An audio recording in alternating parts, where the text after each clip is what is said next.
Now, our cooperation with Oxford University really started with a previous book, a book on vertical agreements, of which we have published in the meantime the second edition.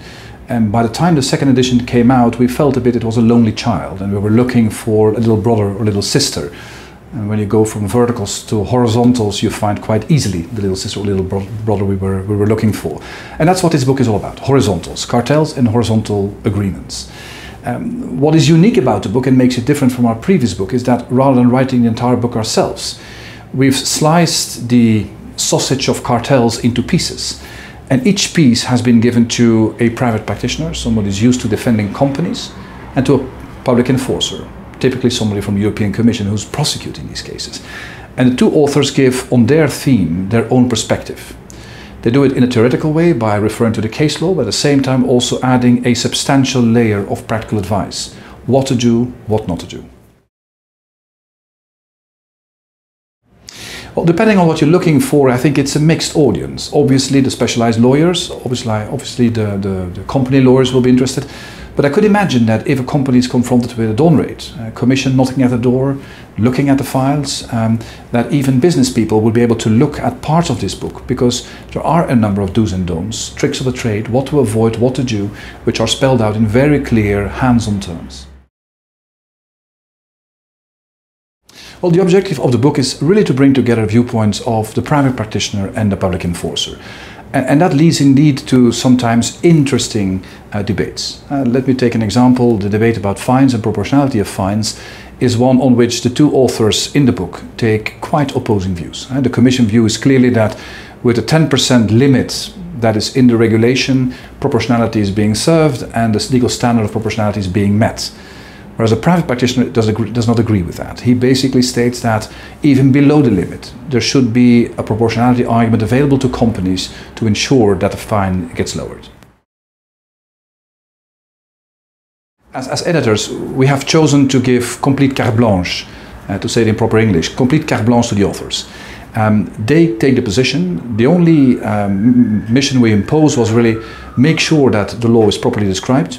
And on top of that, that you give the very best you can offer from your own practice.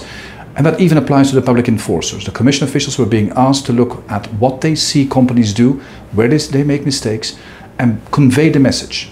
What we see as a public enforcer could be done better by companies if Rule A, B, C is being respected. And that's the full flavor of the book. There's a natural tension between the position of a public prosecutor and a private practitioner from the moment you start talking about fines that are in the range of several hundreds of million euros.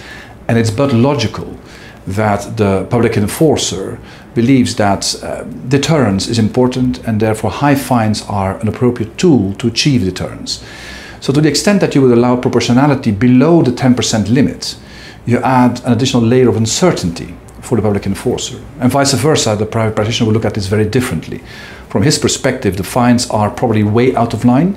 Companies are truly suffering, see their R&D programs affected, may have to cause redundancies, may have to revisit some of their business plans on account of a very high fine being imposed. And it's but logical that a private practitioner who sides with the companies therefore would like to inject this additional argument of proportionality into the debate.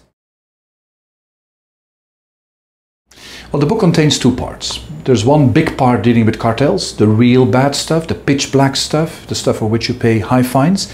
And a second part in the back which deals with what we call horizontal agreements that on balance may be right.